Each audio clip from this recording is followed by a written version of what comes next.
예레미야 31장 27절부터 28절까지 읽어보도록 하겠습니다. 요절은 우리 31장 28절입니다. 괜찮습니까? 예. 같이 한번 읽어보겠습니다. 시작. 여호와의 말씀이니라. 보라, 내가 사람의 씨와 짐승의 씨를 이스라엘 집과 유다 집에 뿌릴 날이 이르리니 깨어서 그들을 뿌리 뽑으며 무너뜨리며 전복하며 멸망시키며 괴롭게 하던 것과 같이 내가 깨어서 그들을 세우며 심으리라. 여호와의 말씀이니라. 예, 여기 보시면은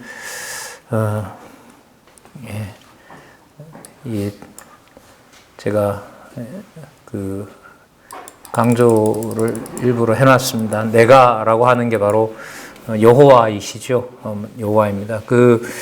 예레미야에 등장하는 여호와의 이름이 만군의 여호와 이스라엘의 하나님이라는 말씀, 그 주어가 이제 많이 나올 겁니다. 오늘 저희들 11권 가지고 또 내일까지 6시간에 걸쳐서 할 텐데요.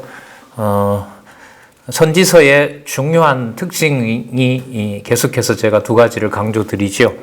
5가지 5대 속성이 모든 사건의 전제를 두고 있다. 그럼 두 번째는 선지서는 주어, 예레미야에 나오는 주어를 쓰면 만군의 여호와 이스라엘의 하나님. 이때 만군이라는 말은 전쟁과 관련이 됩니다. 투쟁과 관련이 되는 거죠. 그러니까 지금 이제 여기 보시면은 31장 28절에 보면 하나님께서 깨워서, 여호와께서 깨워서 그들을, 이스라엘 집과 유다 집이겠죠, 뿌리를 뽑아서 무너뜨렸습니다. 그러니까 현상적으로 보면 이스라엘 집은 북쪽 이스라엘로 보면 아수르 제국이 그렇게 했고, 남쪽 유다는 이제 곧 바벨론이 그렇게 할 텐데, 여기서 보면 주어가, 이 깨어서의 주어가 지금 여기 우리는 안 나왔지만 이 내가인 거죠. 내가로 본다라면 바로 여호와 하나님께서, 만군의 여호와 이스라엘 하나님께서 주어가 되신다는 사실을 알 수가 있습니다. 그러니까 아수르와 바벨론 제국이 아니라 여호와께서 그렇게 하신다라는 내용을 여기서 우리가 분명히 살펴볼 겁니다. 또 분명히 나오고요. 그 다음에 다 갈아엎어 버리고요. 결국 그래서 멸망시켜서 잡혀가게 해서 괴롭게 하신다는 거죠. 이 모든 내용들이 주어가 바로 명시가 되고 있습니다. 여호와께서 이렇게 얘기를 하시는 거죠. 그러니까 우리가 지난번에 살펴본 것은 850년에서 900년 전에 이미 모세에게, 그래서 아까 제가 봤던 게 이게 여러분 어디냐면 레위기서입니다. 레위 26장 14절에서부터 우리가 지난번에 쭉 읽어봤죠.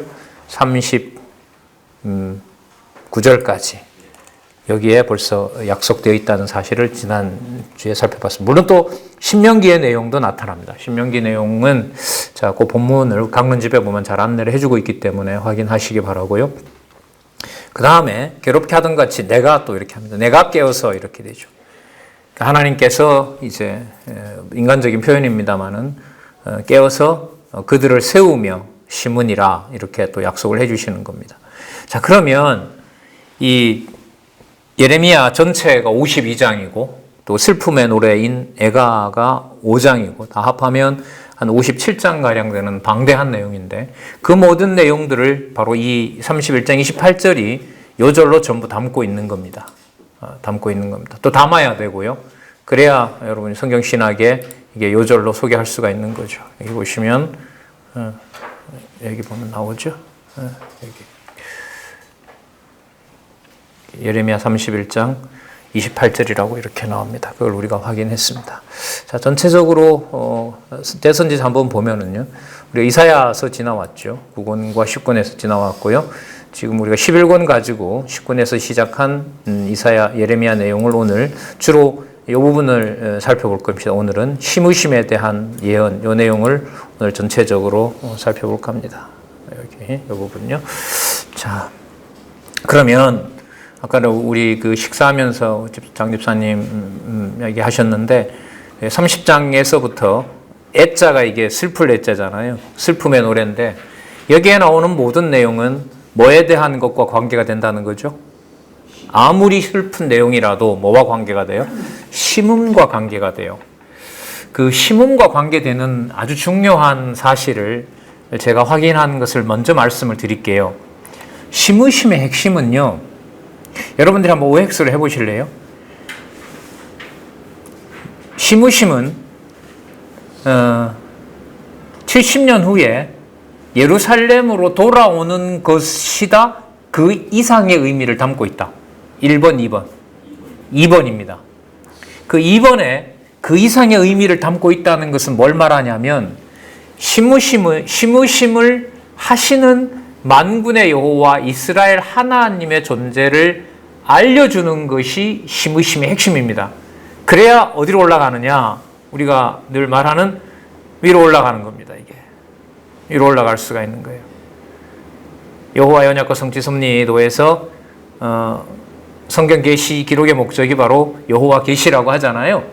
그럼 그 여호와 계시라고 하는 것을 확증해 주는 것이 바로 뭐냐면 이스라엘 백성들을 약속대로 아까 어떻게 하셨어요? 멸하시고 뽑으시고 약속대로 뭐 하신다? 심으신다는 거예요. 그러니까 뽑을 때는 여호와하고 무관하고 그리고 심을 때만 여호와하고 관계되고 이렇게 생각하시면 안 돼요.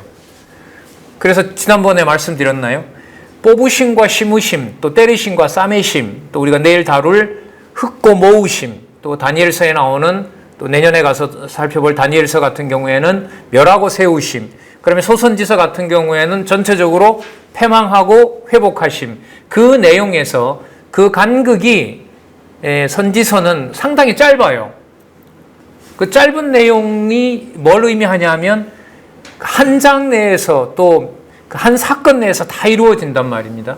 그게 뭐와 연관이 되냐면 예수께서 오셔서 뭐 하시는 것과 죽으시는 것과 부활하시는 것, 그 이른바 예수님께서 힘이 없어서 당하시는 것과 그 다음에 권능의 모습을 보여주시는 것과의 간극이 없습니다. 모두가 다 바로 누구임을 증거하는 내용이냐 하면 예수께서 구약의 언약하신 메시아임을 증거한다는 내용입니다. 그래서 선지서의 중요한 특징은 바로 그 때리고 싸매심이라고 했을 때 때리는 것은 나쁘고 싸매는 것은 좋으신 거고 그 관념을 또 완전히 떨치셔야 선지서가 들어옵니다. 그러니까 때리는 방법을 통하여 여호와의 이름을 기억나게 하시는 거고요. 싸매는 방법을 통하여 여호와의 이름을 기억나게 하시는 겁니다. 그게 매우 중요하다는 사실을 다시 한번 말씀을 드리고요. 선지서 내용으로 들어가서 구조를 한번 보고 전체적으로 살펴본 다음에 바로 들어가도록 그렇게 하겠습니다.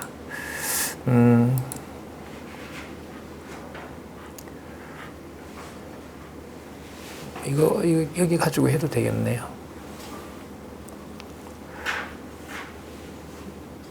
멀리 있지 않으니까요. 여기 바로 나오죠. 자, 이렇게 한번 볼게요. 우리가 지난 시간에 살펴본 내용이 바로 뽑으심에 대한 내용이었죠. 뽑으심에 대한 내용을 혹시 기억나세요?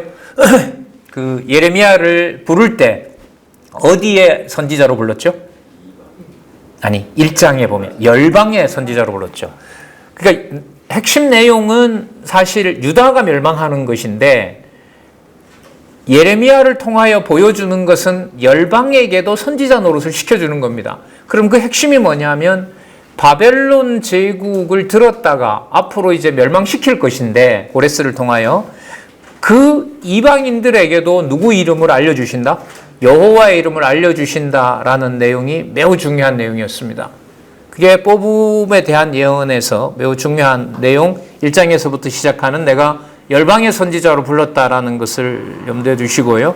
자, 그리고 1장에서부터 10장까지 내용에서 책망과 멸망에 대한 얘기를 해주시고 그 다음에 재앙과 멸망입니다. 그럼 재앙과 멸망은 뭐냐면 어떤 방법으로 재앙을 내릴 것인가를 구체적으로 약속해 주셨습니다. 맞죠?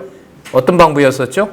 칼과 그 다음 기근과 멸망으로 칼과 기근과 연병으로 죄송합니다. 그리고 새들이 와서 짐승이 와서 그 시체를 먹을 때 그 일이 누가 한 일이다?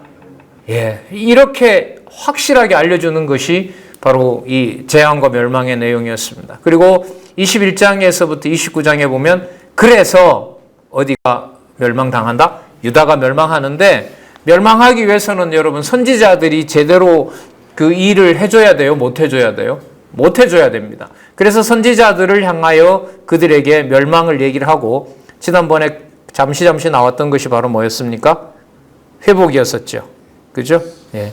회복에 대한 내용이 지난 시간에 우리가 살펴봤습니다. 이게 보면 열방의 보수라든지 그 다음에 여기 멸망과 회복 얘기가 나왔고 앞부분에도 시작할 때 보면 뭐가 나왔었냐 하면 회복에 대한 내용이 잠시 나왔었죠.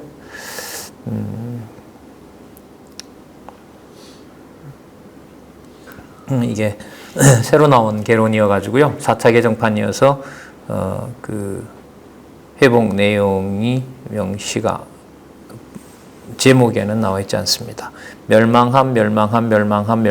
여기 나오니 위로와 관련된 내용이 나타나죠. 그 다음에 여기 보면 재앙, 산업에 대한 제한, 백성에 대한 제한, 처참한 재앙, 그 다음 멸망에 대한 언약, 우상에 의해서 멸하고 멸망의 결과들을 예언하고 불순종자가 멸망하고 멸망할 것을 예언하고 이제 이 부분을 지난번에 말씀을 드렸죠. 멸망과 회복 예언이 자 이제까지 내용은 어디에 초점을 맞췄죠? 멸망에 맞췄었죠. 그 다음에 30장으로 가면 뭐와 관계가 되죠? 심음하고 연관이 돼요. 그래서 요 21장에서부터 29장까지 나타나는 내용이 바로 심으심으로 가는 뭐다? 다리가 된다. 건널목이 된다. 이렇게 지난번에 말씀을 드렸습니다. 자, 그럼 오늘 살펴볼 내용은 22장 이제 10절부터일 겁니다. 한번 볼까요? 우리 가지고 계신 교재 11권의 22장 10절에서부터 12절까지 살룸 여호아하스죠. 애굽으로 잡혀가 죽을 것을 예언합니다. 자, 주신 내용 전체적으로 한번 보면서 또 말씀을 드릴게요. 우리 장 집사님이 친필로 메모를 해줬는데 이걸 한번 보도록 할게요. 자, 여기 보시면요.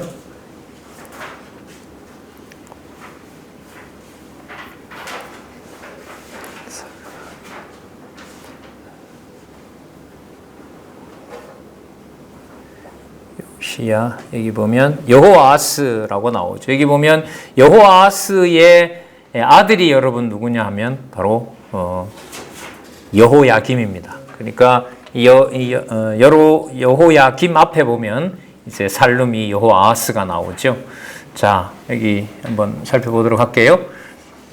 요시야의 물론 아들이고요. 여기 보면 요시야 나오죠. 요시야의 아들이 여기 나오는 살룸 여호아하스고요. 여호아하스고 그 다음에 여기 있는 이 여호야김도 요시야 아들입니다. 여호야김의 아들이 여호야긴이고요. 요시야의 또 막내 아들이 시드기야입니다.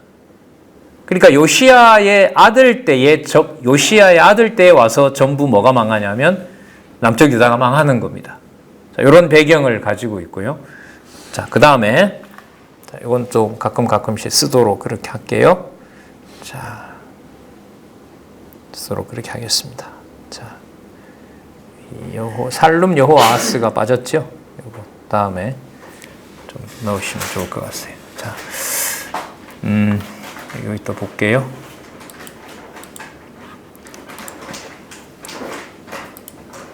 자, 여기 보시면 30장에서부터 예레미야 예가까지 심음에 대한 내용인데, 자, 몇 부분으로 되어 있냐 하면, 여기, 먼저 30장에서부터 33장까지 무엇의 예언? 나라의 회복을 예언합니다. 나라의 회복을 예언하거든요. 그 다음에, 자, 34장에서부터 여기로 갈게요. 자, 조금 좁혀볼까요? 그래서 보이시나? 보이나요? 자, 권사님 보이세요? 보여요? 예. 자, 여기 보면 34장에서부터 45장까지 나타나 있습니다. 자, 그 다음에 내려볼까요? 46장에서부터 52장까지. 그 다음에 3번이었었죠, 아까. 자, 4번 예레미야가 언약의 성취 광고 이렇게 돼 있어요. 자, 근데 제가 미리 말씀드리고 싶은 게 뭐냐면 여러분 아까 우리 자료에 보시면 이 우리 주사님 그려놓은 자료에 보면 자 바벨론에 의해서 남쪽 유다가 한 20여 년 동안 3번에 걸쳐서 하나님께서 치십니다. 자, 첫 번째 침략이 누구냐면 여호야김이에요. 여호야김입니다. 이 1차예요, 1차. JPG는 안 써지네. 자, 여호야김입니다. 그 다음에 2차 침략이 누구냐면 여호야긴이에요. 그 다음에 마지막 침략이 누구 때냐면 시드기야입니다. 1차, 2차, 3차입니다. 자, 2차, 3차인데 이 예레미야서에 엄청 놀라운 사실이 저희들이 지금 30장에서부터 주로 이제 애가까지 볼 텐데 그 내용을 지금 얘기하려고 합니다. 자, 605년부터거든요. 여기 지금 왕은 609년인데 등장하는 바벨론이 등장해서 이제 멸망시켜 나가는 것은 제 1차가 605년부터거든요. 605년부터인데 자, 여기요. 여기 보세요. 여기 보시면 아까 1차가 몇 년이라 그랬죠? 605년이라 그랬죠. 2차가 597년 혹은 8년이라 그럽니다. 보통 이 강론집에서 597년으로 잡고 있고요. 그 다음에 3차 마지막이 586년이거든요. 예.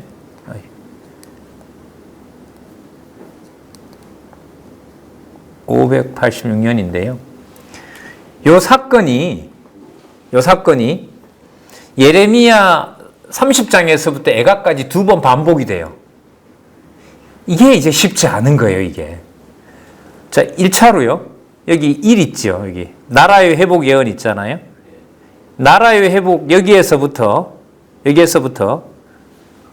몇 장까지냐면, 일단은 이 쭉 흘러가는데 32장, 33장, 34장에서부터 몇 장까지 나와 있죠, 여기? 45장 있죠. 그죠? 그러니까 양쪽 가로 2개 있잖아요. 1번과 2번. 이게 몇 년부터 몇 년까지냐면 605년부터 586년까지 내용이 쫙 나타납니다. 몇 장에서부터 몇 장까지요? 30장에서부터 45장까지. 예. 30장에서부터 45장까지. 그러니까 1번과 양쪽 가로 2번이 한 번 나타나요. 605년부터 586년까지 내용을 쭉 소개를 합니다. 근데 지금 정황은 어떤 정황이냐면 상황은 586년 망하는 상황이에요. 망하는 상황인데 몇 년 전의 사건을 20여 전의 사건들 여호야긴 시대의 사건을 여기서 기록하고 있습니다. 왜 기록할까요? 지금 이렇게 된 게 바벨론이 강해해서 그런 것이 아니라 누가 약속하신 대로, 누가 예언한 대로 됐다? 여호와께서 예언한 대로 됐다는 사실을 605년부터 지금까지 내용을 45장까지를 얘기를 합니다. 그럼 여기서 굉장히 중요한데요. 뭐가 그렇게 중요하냐면 심으심의 목적이 과거에 심는다고 했으니까 오늘 심어준다가 아니라 그 모든 내용들을 통해서 기록하고 있는 목적이 누가 유일한 신이다? 여호와께서 유일한 신이다. 그리고 바벨론이 강해서가 아니라 여호와께서 살아계시기 때문에 일어나는 일이다. 이 사실을 유대 백성들에게 알려줄 뿐만 아니라 아까 예레미야 선지자를 누구의 선지자로 불렀다 그랬죠? 열방의 선지자로 불렀다 그랬는데 아스로부터 시작해서 지금 몰려온 바벨론, 곧 또 그 다음에 오는 또 페르시아 파사, 그리고 주위에 있었던 블레셋, 모압, 암몬, 에돔, 그 다음에 그 아람, 그 다음에 엘람 여기는 여기도 이제 노아의 아들로 보면 셈족입니다. 엘람. 그 다음에 그 나아만이 속했던 나라가 어느 나라죠? 문둥병 나아만이? 아람 있죠, 아람. 네, 아람. 네, 아람 나라. 그 모든 나라에게 누구를 소개해 준다는 거예요? 여호와를 소개해 준다라는 내용이 이 30장에서부터 45장까지의 내용입니다. 다시요. 왜 20년 동안을 거꾸로 올라가서 다시 한번 쓰느냐? 제가 볼 때는 이 내용으로 보면요. 29장 있죠? 29장에서 그냥 끝내도 돼요. 왜? 바벨론 왕이 여기 나오잖아요. 바벨론 왕의 멍에 꺾었다고 예언한 하냐냐를 충고함. 그러니까 바벨론 왕이 지금 코앞에 있기 때문에 자, 그래서 지금 망했느니라 이러면 돼요. 29장에서. 그런데 이 내용이 30장에 가서 일단 의미로 보면 두 가지입니다. 나라 회복과 여기 보면 패망과 진노 증언인데 전부 누구와 관계되어 있죠? 유대 나라와 관계되어 있어요. 자, 그런데 몇 년 전 사건을 끌어온다? 605년부터 지금까지 내용을 쭉 끌어와요. 먼저 한번. 그러면서 뭘 강조하느냐? 이 모든 일들이 여호와께서 언약한 대로 된 거고, 자, 아까 뭐라 그랬냐면 뭐와 관련돼야 된다 그랬죠? 이게 심으심과 심음과 관계돼야 된다 그랬잖아요.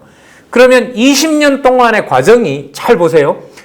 지금 이 내용으로 보면 30장에서부터 45장까지가 망해온 과정 아니에요, 이게 전부. 맞죠? 605년 1차 침략, 597년 2차 침략, 586 3차 침략. 내용으로 보면 지금 뭐 한 과정입니까? 하나님께서, 여호와께서, 만군의 여호와 이스라엘 하나님께서 뭐 하는 과정이에요? 멸망시킨 과정이잖아요. 그런데 지금 이 제목은 뭐로 나와 있어요? 이거 설명을 어떻게 하냐 말이에요. 이걸. 본문에 대한 내용을 대충 봐서는 이게 나올 수가 없어요. 이 제목을 달 수가 없습니다. 그러니까 과정은 무슨 과정인데? 내용으로 보면 패망 과정인데, 그죠? 뽑는 과정인데, 제목은 뭐로 나와 있다? 심음으로 나와 있다. 그럼 이렇게 되면 되겠습니다. 이걸 연결을 시키면 어떻게 될까요? 패망하는 내용이 나왔으므로 뭐가 시작이 됐다? 심음이 시작됐다. 이렇게 보시면 됩니다. 70년 지나야 돌아오죠. 근데 지금 눈앞에는 누가 와 있어요? 바벨론이 와 있죠. 바벨론이 왔는데 그걸 지금 뽑는다라는 데 초점을 맞추는 게 아니라 어디에다 맞춘다? 심음에다 맞춘다는 거예요. 그럼 제가 한번 말씀 또 드려볼게요. 그리스도에게 가면 이 내용이 설명이 돼요. 여러분, 마태복음에 예수님께서 십자가에 죽으시는 것은 제사직을 수행하도록 하기 위해서 희생당하시는 내용이죠. 누구한테도 버림받아요? 제자들한테도 철저하게 버림받죠.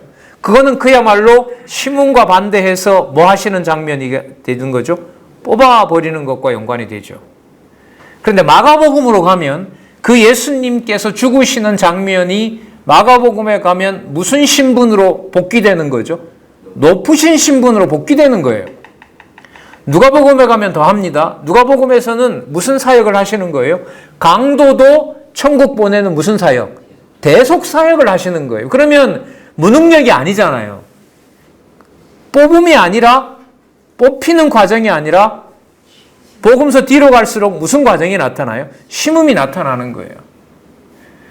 이게 사실 참, 아까 우리 집사님도 얼핏 그런 얘기 하셨는데, 읽고 또 읽고 이게 반복이 좀 많이 필요해요. 막연하게는 이게 전달하기가 참 부담이 되죠. 그래도 여러분 성경을 대한민국의 많은 신학자들은 그래도 지금 뭐 가서 구약신약, 신약신약을 전공들 하기 때문에 본문을 비판하기는 하지만 본문에 대한 단단한 기초적인 지식은 가지고 있습니다. 이 내용을 모를 리가 없고요. 그리고 이 내용을 어떻게 논리적으로 연결해서 왜 그 내용이 거기에 나와 있는지에 대한 답은 분분합니다. 이건 이제 성경신학에서 성경을 창세기부터 계시록까지 전체 여호와 계시로 봐야만 저는 나온다고 보는 거죠. 만약에 다른 여지가 있으면 제가 거짓말하는 거고 우리가 그냥 우리끼리 뭔가에 취해 있는 거라고 할 수 있죠. 그러나 확인해 본 바로는 아직 그런 건 없단 말이죠. 자, 그래서 다시 한번 말씀드릴게요. 30장에서부터 일단 45장까지 패망 과정인데 그게 바로 무엇의 징조다? 여기 나오네요. 나라가 뭐 되는? 회복되는. 그래서 아까 우리 집사님 질문했던 거죠. 그래서 회복 시무심의 내용에 뭐가 나온다? 패망이 나온다. 그럼 이걸 다 연결시켜 볼까요? 패망이 나오는 이유는 그 나라를 뭐 하는 과정에 들어가기 때문에 회복해서 결국 어디로? 시무심으로 가는 과정이다. 그러므로 여기 나오는 패망은 때리심이 아니라 어디에 속해 있는 것이다? 시무심에 속해 있다. 이걸 간단하게 말씀을 드렸는데 이걸 뒷받침할 수 있는 성경 본문의 논리적 흐름은 확실하게 잡고 있어야 되는 거예요. 이런 과정들이 이제 남아있는 거죠. 자, 그럼 또 하나. 아까 우리 45장까지였죠. 여기 보시면 몇 장부터예요? 46장부터 52장까지 있죠. 여기는 또 나옵니다. 아까 1차 몇 년이라 그랬죠? 605년. 2차 597년. 3차 586년. 이 내용을 또 한 번 진술합니다. 46장에서부터 52장까지. 52장에는요, 몇 년도까지 나오냐면, 잘 보세요. 이거 제가 그냥 머리 복잡하게 하려는 게 아니고요. 이런 성경 배경 지식은 참 도움이 많이 됩니다. 나중에 가면 이 연도수가 나옵니다. 이게 562년까지 내려갑니다. 자, 그러면 여보세요. 586년이 망한 다음에 562년으로 가려면 이게 몇 년 흐른 거예요? 여기 보면 86에서 62 빼면 몇 년이에요? 24년이죠. 자, 24년이에요. 24년. 자, 그러면 바벨론 70년 포로 생활이 점점 뭐 하고 있는 거예요? 끝나가고 있는 거예요. 그러면 562년이 나오는 이유가 뭘까요? 잘 보세요, 여기. 약속대로 뭐 했지만, 망했지만, 자, 시무심으로 가요. 562년이 지나도 여전히 바벨론 땅에 누가 있기 때문에? 유다 백성들, 다윗 왕조가 있기 때문에. 자, 무슨 과정이다? 시무심의 과정이다. 자, 그렇다면, 이른바 슬픔의 노래라고 하는, 여러분, 애가는 단순한 슬픈 노래일까요? 아닐까요? 아닙니다. 그럼 여기 언약의 성취 광구는 무엇에 대한 언약을 성취하는 걸까요?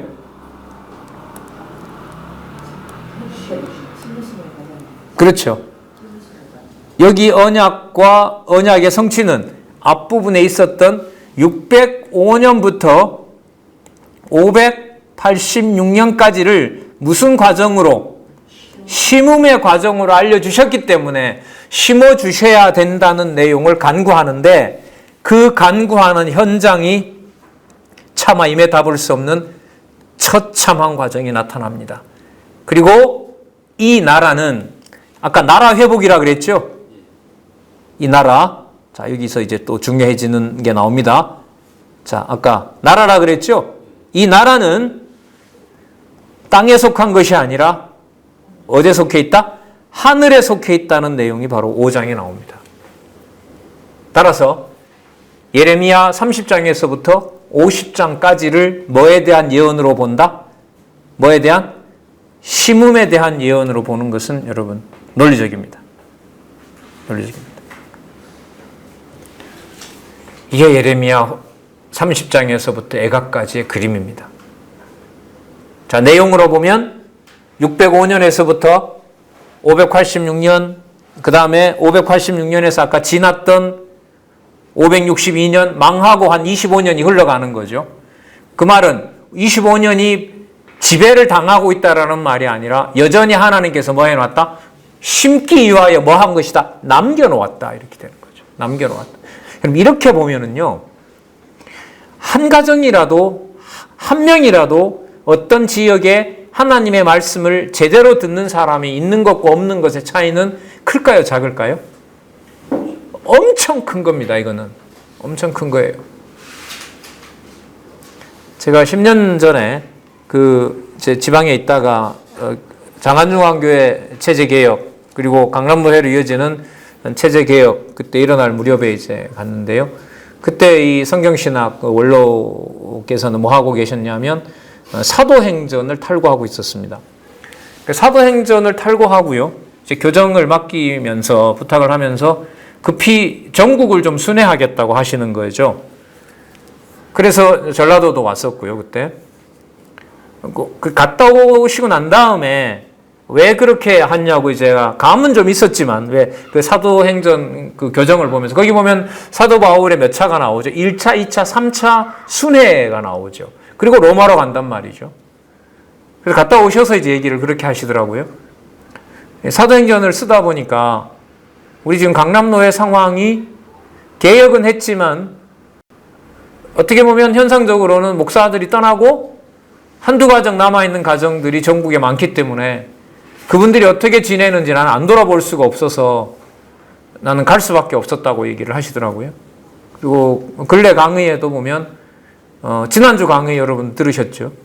장안중앙교회 성도님들 절 자꾸 잡으려고 하지 마시라고. 제가 잘나서가 아니라 어느 누구의 것으로 소유하면 안 된다고 그렇게 얘기를 하시거든요. 예. 그런 면에서 뭐 우리 남정교회도 약간 어려움이 있지만은요. 이 정도 모여서 참 우리 먹기도 바쁜데 영상까지 촬영해서 신경을 쓰고 가끔 에러도 나지만은요. 그렇게 해서 많은 분들에게 제가 이 권마다 나가는 강좌를 어쨌든 시도를 제가 남중교회에서 처음 하거든요. 저도 많은 시간을 필요로 하고요. 어느 한 부분에 치중할 수 없고 시간당 지금 한 90페이지씩 나가야 되기 때문에 적지 않은 부담이죠. 핵심은 잊어버리지 말아야 돼요. 그래서 지금 택한 방법이 여러분들 보시는 것처럼 큰 틀을 잡고 그 흐름이 어떻게 됐다고 알려드리고 그래서 이렇게 찍어서 세계에 있는 성경신학을 공부하는 분들에게도 도움이 되는 지난번에 갔더니까 그래요. 시가서와 선지서의 연결을 책을 놓고 곧바로 하니까 너무너무 도움이 많이 되더라고. 들었던 얘기지만 도움이 많이 된다고 하더라고요. 그래서 공부하시는 분들이 계시구나. 이제 그런 어떤 즐거움도 함께 갖게 되었습니다. 자, 심으심에 대한 내용 방대하지만은요. 지금 말씀드린 대로 20년 동안의 폐망 과정을 무슨 틀 속에 넣는다? 어디에 넣는다? 심음에 넣는다는 거죠. 이것은 장차 그리스도께서 오셔서 철저하게 버려지시는 거지만 자, 제사장직을 완수하신 것이고 높으신 직위를 신분을 회복하는 것이고 죽어가는 것이 아니라 뭐 하고 계시고 사역을 하고 계신 것이고 요한복음에 가면 누구이시기 때문에 하나님이시기 때문에 하늘로 가는 장면으로 연관되어 있습니다. 여러분 이게 예레미야가 바로 뭐까지? 애가까지 진행되는 너무너무 중요한 논리입니다. 글쎄 진짜 이런 어떤 이 논리를 어떻게 이렇게 찾아낼 수 있었는지 진짜 생각만 해도 뭐 놀랍다고밖에 말할 수가 없네요. 자, 우리는 그 내용을 이제 본문으로 가면서 그래 앞으로 보실 때에 몇 년도 뭐가 나오고 몇 년도라고는 안 나와요. 여호야긴 몇 년에, 여호야긴 몇 년에, 시드기야 몇 년에, 좀 지나다 보면 또 여호야긴 몇 년에, 여호야긴 몇 년에, 시드기야 몇 년에, 뭐 에이랑 물로당 몇 년에 이 바벨론 왕 이름 나온단 말이에요. 그거 나올 때 헷갈려 하지 마시고 이런 방향으로 성경을 기록하고자 하셨다는 내용. 그래서 자, 누구에게도 누구 이름을 알려준다? 열방의 침략과 열방이 망하는 것이 누가 살아계신 증거다? 여호와께서 언약하신 대로 성취하심으로 살아계신 증거다. 자, 이게 바로 누구에게도 여호와를 알려주는 출발이 된다? 이방에게도. 이게 너무너무 중요한 사실입니다. 그리고 자, 여기 아까 예레미야 애가 5장에 보면 하나님의 나라는 하나님의 보좌는 예루살렘 땅에 그 지상에 있는 것이 아니라 어디에 있다? 하늘에 있는 영원한 것이다. 요건 좀 확인하도록 하겠습니다. 자, 예레미야 애가 5장 우리 책으로 보면은요 5850페이지 우리 책 5850페이지에 보면 거기 보면 이 본문이 빠져 있는데요. 자, 우리가 5장 17절부터 5장 22절까지 읽어볼 거거든요. 근데 그 강론집에 보면 뭐가 없어요? 19절부터 22절이 없죠? 5850페이지 성경 본문 한번 보세요. 본문은 없고 해설은 되어 있죠. 성경을 보시기 바랍니다. 성경을 17장부터 22절까지 제가 읽어볼게요. 예가의 마지막입니다. 이러므로 우리 마음이 피곤하고 이러므로 우리 눈이 어두우며 시온산이 황무하여 여호가 거기서 노나이다. 이 내용으로 보면 분명히 이것은 뭐보다가는 심으심보다가는 분명히 뭐 하신 내용이에요? 뽑으심이죠.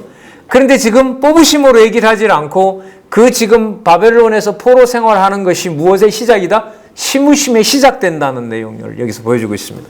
자, 5장 19절 한번 보시기 바랍니다. 여호와여 주는 영원히 계시오며 주의 보좌는 어디에 미치니이다? 세세에 미치나이다. 그럼 여기 보시면 여호와의 보좌, 이게 여호와의 통치거든요. 여호와께서 통치하는 나라는 바벨론에게 지금 잡혀왔다 하더라도 끊어졌다, 계속해서 유효하다. 맞죠? 여호와여 주는 영원히 계시오며. 여러분, 예루살렘 성전이 불에 탔는데 여호와께서 영원히 계시는 겁니까? 안 계시는 겁니까? 그러니까 뭐가 진짜가 아니라는 거죠? 그렇죠. 예루살렘에 있었던 건물 그게 진짜가 아니라는 거예요. 그리고 주의 보좌는 불탔잖아요, 이미. 70년 전에. 그런데 뭐 하다 그럽니까? 세세에 미친다고 얘기를 하잖아요. 누구에게까지 이제는? 이방에게도 이렇게 되는 겁니다. 자, 그래서 5장 20절에 주께서 어찌하여 우리를 영원히 잊으시오며 우리를 이같이 오래 버리시나이까? 21절 여호와여 우리를 주께로 돌이키소서. 그리하시면 조건이 아니라 여호와 이름을 더 강조하기 위한 거죠. 그렇게 하셔야만 우리가 주께로 돌아가겠사오니 우리의 날을 다시 새롭게 하사 옛적 같게 하옵소서. 뭐 옛적이라는 말은 솔로몬 시대이기도 하지만은 우리가 이미 다윗과 솔로몬이 어떤 노래를 불렀죠? 하나님의 나라는 땅에 있는 것이 아니라 어디에 있다? 창세전 영원한 하늘에 있다는 사실을 우리가 시가서에서 확인했습니다. 그리고 어디에서부터 역대기에 보면 누구에서부터 내려왔죠? 아담에서부터 다가오는 그 나라를 이미 우리가 확인했죠. 자, 그래서 새롭게 하사 옛적 같게 하옵소서. 5장 22절 주께서 우리를 아주 버리셨사오며 우리에게 진노하심이 특심하니이다. 아주 버리셨고 진노하심이 너무너무 심하다라고 하셨잖아요. 그런데 이게 아까 무슨 증거라 그랬어요? 무엇에 대한? 심음에 대한 증거가 됩니다. 그 증거를 아까 찾으라고 한다면 여러분 52장에 가면요. 여기 52장 있죠? 예. 여기 유다 백성을 바벨론 군대의 손에다 붙였다고 증언하는데 그 본문 앞에 있으니까요. 한번 찾아보도록 할게요. 52장 볼게요. 예레미야 52장. 자, 요 내용이 그래서 여기 나오는 거예요.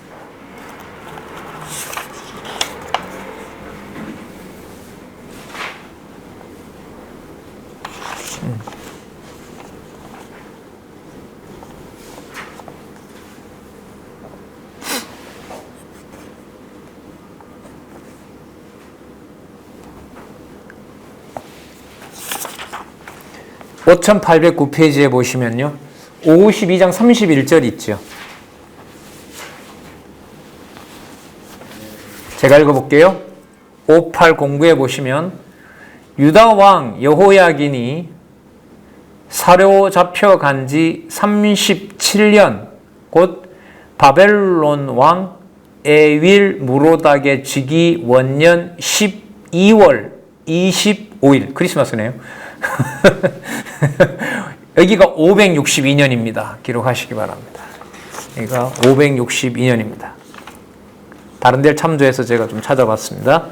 자, 562년. 그래서 제가 아까 562년이라고 적었고요. 자, 앞으로 36년이 지나야 어떻게 가냐면 이제 포로로 돌아갑니다. 그러면 자, 여기에 이 내용이 나오는 것은 내용으로 보면 여전히 에윌 무로닥 바벨론에게 포로로 되어 있다는 것인데 초점은 어디에다 맞추고 있다? 어디에다 맞추고 있다? 심으심에 맞추고 있다는 사실이 예레미야 30장에서부터 어디까지? 애가까지의 내용이 바로 뭐와 관계된 내용이다? 뭐와 관계된 내용이다? 심음에 관련된 내용이다. 그래서 아까 집사님이 아까 얘기를 하셨을 때 본문을 보면서 부딪혔구나. 부딪히지 않을 수가 없죠. 자, 그러면 대조를 한번 시켜볼게요. 여기 한번 보세요. 예를 들면 지난번에는 자, 뽑음에 대해서 멸망을 말을 하고 뭘 얘기를 합니까? 회복을 얘기를 하죠. 그러면 회복 예언을 왜 하냐면 회복을 말한다라는 말은 지금 있는 걸 뭐 해야 돼요? 회복이 되려면 지금 있는 걸 뭐 해야 돼요? 멸망시켜야 될 거 아니에요. 우리가 광복이 되려면 나라가 어떻게 돼야 돼요? 망해야 되잖아요. 그럼 여기서 회복을 말하는 것은 무엇을 더 강조하기 위한 목적이다? 무엇을? 뽑음을. 예? 뽑음을 더 강조하기 위한 목적이 여기서는 뭐로 나온다? 뭐로 나온다? 회복으로 나온다는 거죠. 회복으로 나온다. 이런 구조로 되어 있어요. 그러면 반대죠. 뒤에 심으심에 대한 내용에 보면 뭐가 나오지만 멸망당한 내용이 나오는 거지만 그 멸망당한 것을 무엇의 시작이다? 무엇의 시작이다?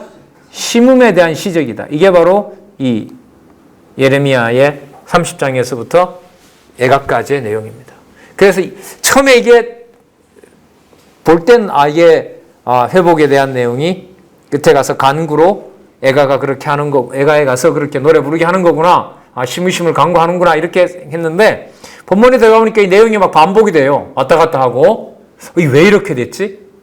그런데 딱 이렇게 정리를 해서 보니까 두 번이 썼고 나중에 있는 부분은 잡혀간 후에 26년 후에 얘기를 쓰는 거예요. 그러니까 바벨론 포로 한가운데 있는 것까지를 얘기를 해요. 근데 이건 분명히 지금도 포로를 당하고 있는 건데 제목에 보니까 이게 무슨 내용이에요?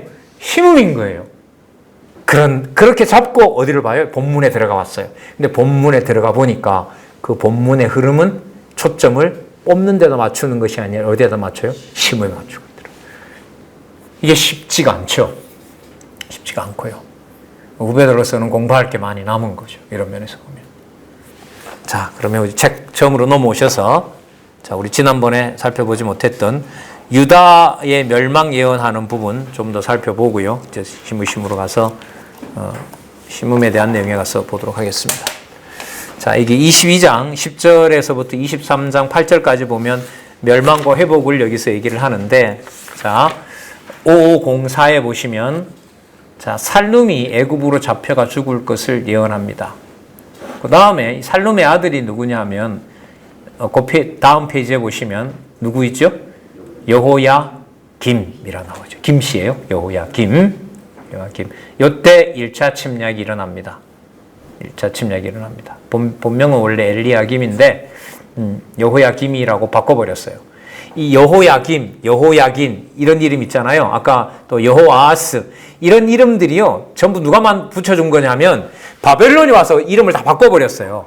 그러니까 조롱하는 거예요. 왜? 여호아하스나 여호야김이나 이게 전부 다 예를 들면 여기 여러분 여호야김이 있죠.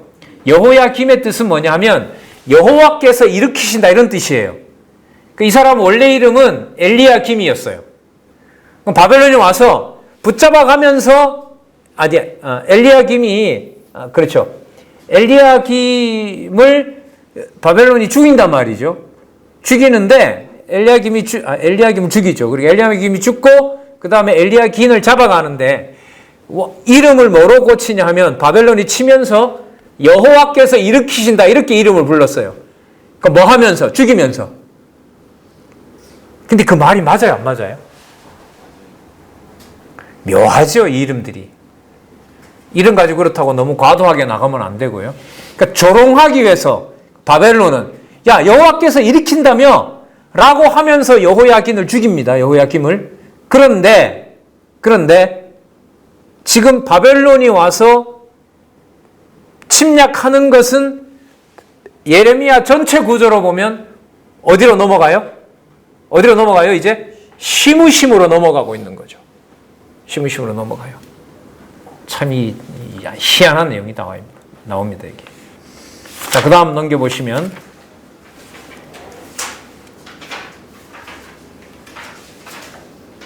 여호야김의 불순종을 지적하여 고통이 클 것을 예언합니다. 아주 고약하죠, 여호야김이. 그러니까 요시아인 아버지는 잘했는데요. 이 아들들은 아버지를 따라가지 못하게 합니다. 자, 22장 24절에서도 30절에 보시면 거기 누가 나오죠? 여호야긴이라고 나오죠. 긴이라고 나옵니다. 이 3달밖에 왕을 못합니다. 여기도 뭐 여호와께서 세우신다 이런 말들이 이런 뜻이 여기에 있습니다. 자, 여러분 여호야긴의 이제 2차 침략 때인데 여기 보면 하나님께서 굉장히 중요한 약속을 하세요. 자, 22장 30절로 가보겠습니다. 집사님 한번 읽어보실래요? 앞에 22장 30절 한번 읽어보시기 바랍니다. 나 여호와가 이같이 말하노라.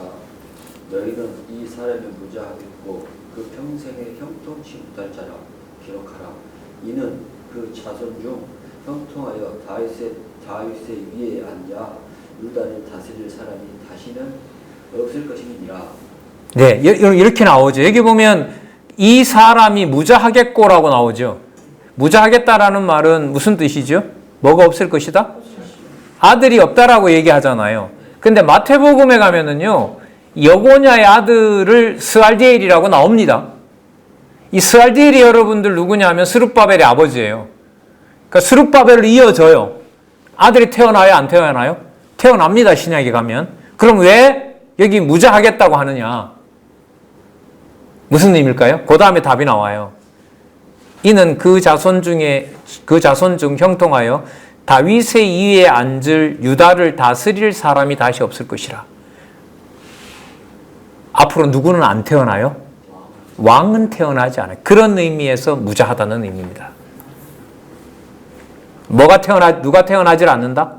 왕이 앞으로는 없다. 왕이 없다. 그래서 회복됐을 때 그 나라가 페르시아에 의해서 돌아는 오지만은 통치자는 있어도 뭐는 없어요? 왕은 없는 거죠. 통치자는 없어도. 근데 이게 누구에게로 바뀌어가는 과정의 증거가 될까요? 그리스도죠. 진짜 왕으로 오실 메시아로 바뀌어나가는 과정에 있습니다. 이게. 그래서 2대 언약이 아닙니다. 회복됐을 때도 3대 언약이지만 통치자는 있어도 이제는 실체적인 누가 오실 준비를 하신다? 메시아가 오실 준비를 하신다. 그래서 2대 언약이라 이렇게 하시면 안 돼요. 그건 무식한 소리입니다. 자, 그래서 요 부분 22장 30절에 요 내용은 해석상에 있어서도 좀 유의하셔야 될 부분입니다. 자, 답이 거기에 나오죠. 네. 자, 여러분 여기서 정리할까요? 왕을 누가 없애버렸어요? 지금 누가 없애가고 있어요? 여호와께서 폐위시키고 있죠. 그러니까 유다라는 나라가 존속은 해서 다윗의 후손으로 누구는 준비하고 있지만 메시아를 준비하고 있는 혈통은 이어지지만 뭐는 없어요? 왕은 없어요. 통치자를 하나님께서 점점 지도자는 있으나 통치자는 메시아 때까지 존재하지 않습니다. 그리고 메시아가 오셨을 때는 그가 누구의 왕으로 오신다? 마태복음에 나오죠? 유대인의 왕으로 오십니다. 동방박사 3사람이 와서 그 헤롯에게 뭐라고 묻죠? 어디에 유대인의 왕이 나셨습니까? 이렇게 묻죠. 그 어마어마한 내용입니다. 무슨 내용과 연관시키면? 아까 읽었던 22장 30절과 연관을 시키면 동방박사들이 와서 거짓 헤롯 왕에게 왕이요, 왕이 태어났다고 하는데 유대인의 왕이 어디 계십니까? 깜짝 놀랄 일인 거죠. 깜짝 놀랄 일이에요. 이런 흐름의 연결성은 이건 성경신학에서 어마어마한 내용 큰 줄기를 만들어내는 겁니다. 그리고 이런 부분들도 해석을 해갈 수가 있고요.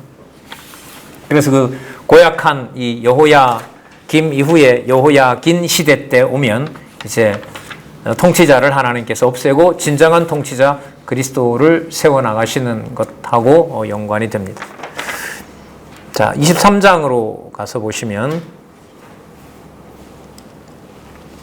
자, 23장 5절에서부터 6절 한번 읽어보시겠습니까? 23장 5절에서부터 6절까지. 나 여호와가 말하노라. 보라, 때가 이르리니 내가 다윗에게 한 의로운 가지를 일으킬 것이라. 그가 왕이 되어 지혜롭게 행사하며 세상에서 공평과 정의를 행할 것이며 6장 그 날에는 그의 날에 유다는 구원을 얻고 이스라엘은 평안히 가할 것이며 그 이름은 여호와 우리의 의라 일컬음을 받으리라. 이것도 왔다 갔다 하는 것 같죠, 여러분. 아까 5절에, 지금 5절에 보면 내가 다윗에게 한 의로운 가지를 일으킨다는 거잖아요. 그러면 이 말은 뭘 세운다 이 말이에요? 왕을 세운다는 말이에요. 아까 근데 여호야긴에게는 뭐라고 했어요? 무저하고 왕이 없다 그랬잖아요. 그럼 이건 누굴까요? 예, 바로 고레스가 됩니다. 예. 그럼 여기서 고레스가 들어가고 나중에 메시아로 연결이 되는데 바로 여기서 하나님께서 고레스를 뭐라고 칭하냐 하면 23장 5절에 다윗에게 한 의로운 가지랍니다. 여러분, 고레스가 가지입니까? 혈통으로 보면? 아니죠. 그러나 우리는 이미 어디에서요? 이사야 7장에서 누가 잉태하여? 처녀가 잉태하여 아들을 낳는 사건에서 하나님이 앞으로 준비하고 있는 통치자는 어디를 벗어난다? 혈통과 혈육을 벗어나는 메시아를 준비하고 있다는 것을 이미 이사야에서 살펴본 겁니다. 그래서 이사야 66장, 예레미야 애가까지 58장, 57장이라 하더라도 라는 방대한 내용이지만 흘러가는 큰 흐름에서는 바로 우리는 이사야서와 무엇을? 예레미야서를 연결시키고 있다는 사실을 다시 한번 확인을 시켜드립니다. 자, 바로 그래서 여기에 자 7절 한번 보겠습니다. 7절. 그러므로 나 여호와가 말하노라 보라 날이 이르리니 그들이 다시는 이스라엘 자손을 잘 보세요. 애굽 땅에서 인도하여 내신 여호와의 사심으로 맹세하지 아니하고 이스라엘 집 사람을 북방 땅 그 쫓겨났던 나라에서 인도하여 내신 여호와의 사심으로 맹세할 것이며 그들이 자기 땅에 거하리라 하시니라. 도대체 이게 무슨 내용일까요? 예, 여기까지 하면 우리 너무 지칠 것 같아요. 우리 차 한잔 하시고 자, 차 한잔 하시고 23장 7절에서부터 8절까지 내용이 어떻게 해서 이게 어떤 의미로 큰 변화를 주는 앞으로 역사에 그 내용인지 한번 살펴보도록 그렇게 하겠습니다.